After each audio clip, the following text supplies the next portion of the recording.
Assalamualaikum warahmatullahi wabarakatuh. Hari ini saya nak kongsikan satu berita baik daripada Cahaya Ad-Din. InsyaAllah kita akan mengadakan satu program perdana, iaitu program Korban Perdana. Jadi bagi sesiapa yang nak menunaikan ibadah korban dengan selamat dan dipercayai, tunggu apa lagi? Inilah masanya. Untuk seekor kambing, harganya bernilai serendah RM1,200 sahaja.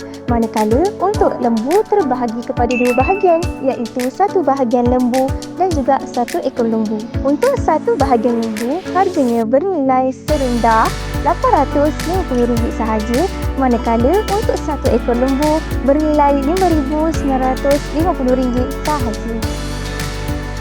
Semua proses korban akan dilakukan dengan patuh syariah dan daging akan diajikan kepada fakir miskin kepada penduduk setempat. Bukan itu saja, korang juga akan dapat isi makwana, iaitu korang akan dapat yang pertama sijil digital dan yang kedua ialah sijil kayu premium daripada Cahaya Ad-Din.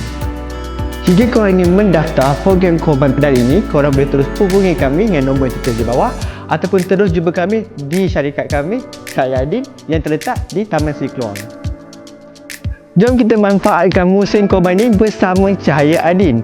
Rezeki dikongsi, berkat diraih. Assalamualaikum.